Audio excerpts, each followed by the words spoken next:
عمران خان کی حکومت کی تباہی میں 3 لوگوں نے انتہائی اہم کردار ادا کیا: عثمان بزدار، شہزاد اکبر اور خاتون اول۔ عثمان بزدار صرف نالائق نہیں تھے، یہ انتہائی کرپٹ بھی تھے۔ عثمان بزدار کو وزیر اعلیٰ بنوانے کا تمام تر صحرا احسن جمیل گجر کے سر جاتا ہے۔ یہ انہیں انٹرویو کے لیے پہلی مرتبہ اپنی گاڑی پر بنی گالا لے کر آئے تھے۔ بزدار کو پارٹی میں جہانگیر ترین نے شامل کرایا تھا، لیکن میٹنگ کے وقت جہانگیر ترین نے عثمان بزدار کو نہیں پہچانا اور عثمان بزدار شکل سے جہانگیر ترین کو نہیں جانتے تھے۔ عمران خان سے چند منٹ ملاقات ہوئی اور یہ ملک کے سب سے بڑے صوبے کے وزیر اعلیٰ سلیکٹ ہو گئے۔ عثمان بزدار کو بنی گالا سے واپس لے جانے کی ذمہ داری بھی احسن جمیل گجر کی تھی۔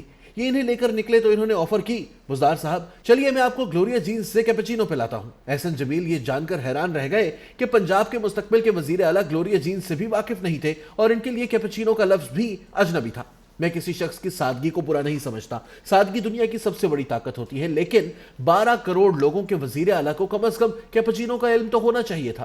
یہ سادگی نہیں تھی، جہالت تھی۔ بہرحال خاتون اول کی روحانیت کے صدقے عثمان بزدار وزیر اعلیٰ بن گئے۔ فوج اور پوری پارٹی اس تقرری کے خلاف تھی۔ جنرل باجوہ 3.5 سال وزیر اعظم کو مسلسل سمجھاتے رہے: سر آپ پنجاب پر توجہ دیں، صوبہ تباہ ہو گیا ہے۔ لیکن عمران خان عثمان بزدار کو وزیر مکرم پلس سمجھتے رہے، یہاں تک کہ ایک دن جنرل باجوہ عثمان بزدار کے کارناموں کی پوری فائل لے کر وزیر اعظم کے پاس پہنچ گئے۔ یہ ایک ضخیم فائل تھی جس میں معمولی تقرریوں سے لے کر بڑے بڑے ٹھیکوں میں کک بیکس کے ثبوت تھے۔ جنرل باجوہ نے یہ فائل عمران خان کو دی اور کہا: یہ کھیل کہاں سے آپریٹ ہو رہا ہے اور یہ پیسے کہاں جا رہے ہیں؟ میں اس معاملے میں ایک لفظ مزید نہیں بولوں گا، آپ خود اندازہ اور فیصلہ کریں۔ وزیر اعظم نے فائل دیکھنے کے بعد اگلے دن دوبارہ آرمی چیف سے ملاقات کی۔ یہ پنجاب کی کرپشن منی کی آخری منزل کے بارے میں مزید معلومات حاصل کرنا چاہتے تھے، مگر قمر جاوید باجوہ کا جواب تھا: even not one word more. Establishment کا خیال تھا یہ ثبوت کافی ہیں اور وزیر اعظم اب یہ سلسلہ بند کرا دیں گے، مگر دوسری طرف خاموشی گہری ہو گئی۔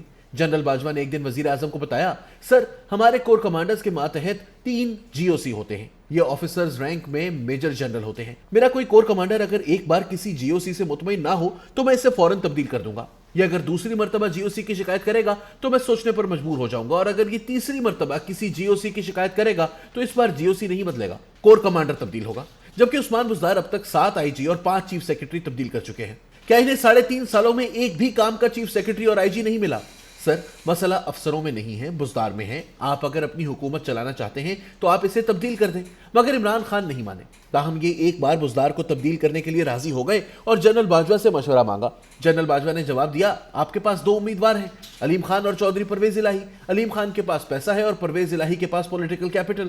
آپ کو اگر امیر وزیر اعلیٰ چاہیے تو آپ علیم خان کو بنا دیں، اور اگر آپ خود کو سیاسی لحاظ سے مضبوط کرنا چاہتے ہیں تو پرویز الہی کو وزیر اعلیٰ بنا دیں۔ فیصلہ بہرحال آپ نے کرنا ہے۔ عمران خان علیم خان کے لیے راضی ہو گئے۔ علیم خان کو فوری طور پر لاہور سے بلا لیا گیا، مبارکبادیں بھی ہو گئیں۔ وزیر اعظم نے دوسرے دن علیم خان کا اعلان کرنا تھا۔ فواد چودھری نے رخصت ہوتے وقت جنرل باجوہ سے کہا: باس آپ زیادہ خوش نہ ہو، درمیان میں ایک رات ابھی ہے، وزیر اعظم نے ابھی گھر بھی جانا ہے، یہ فیصلہ صبح تک برقرار نہیں رہے گا۔ اور دوسری صبح یہی ہوا۔ عمران خان کا ارادہ بدل گیا۔ علیم خان سے یہ بے عزتی برداشت نہیں ہوئی، انہوں نے پارٹی کے خلاف پریس کانفرنس کر دی۔ پی ٹی آئی نے ان کی ٹرولنگ شروع کر دی۔ علیم خان نے اس پر دھمکی دی: آپ اگر باز نہ آئے تو میرے پاس جو کچھ ہے میں وہ پبلک کر دوں گا۔ اس کے بعد آج تک پارٹی کی سینئر قیادت نے علیم خان کا نام نہیں لیا۔ ذرائع کا خیال ہے علیم خان کے پاس بھی آڈیو اور ویڈیوز کا ٹھیک ٹھاک ذخیرہ موجود ہے، اور یہ ذخیرہ اب تک ان کا دفاع کر رہا ہے۔ عمران خان کی حکومت کا دوسرا بڑا ڈیزاسٹر شہزاد اکبر تھا۔ یہ اخلاقی اور معاشی دونوں لحاظ سے کرپٹ انسان تھا۔ اسٹیبلشمنٹ وزیر اعظم کو بار بار شہزاد اکبر کے کارناموں کے بارے میں بتاتی رہی، لیکن وزیر اعظم کی آنکھوں پر پٹی بندھی ہوئی تھی۔ یہ ان ثبوتوں پر توجہ نہیں دیتے تھے، یہاں تک کہ ایک بار جنرل باجوہ نے اپنا موبائل کھول کر وزیر اعظم کو شہزاد اکبر کی ایک ویڈیو بھی دکھا دی۔ شہزاد اکبر اسلام آباد کی کسی سڑک پر گاڑی میں کسی خاتون کے ساتھ ناشائستہ حرکتیں کر رہا تھا۔ گاڑی سے ذرا دور سی ٹی ڈی کیمرہ لگا ہوا تھا، یہ حرکتیں اس کیمرے میں ریکارڈ ہو گئی۔ وزیر اعظم نے اس ثبوت کو بھی اگنور کر دیا۔ وزیر اعظم کو جب آخر میں احساس ہوا تو اس وقت تک بہت دیر ہو چکی تھی۔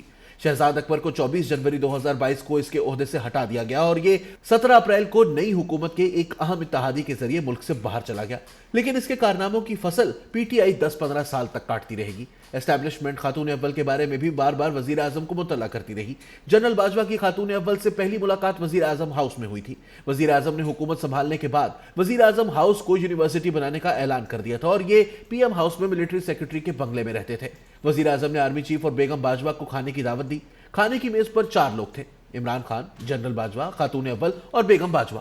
عمران خان نے میز پر بیٹھتے ہی حسب معمول کسی دوسرے کا انتظار کیے بغیر کھانا شروع کر دیا۔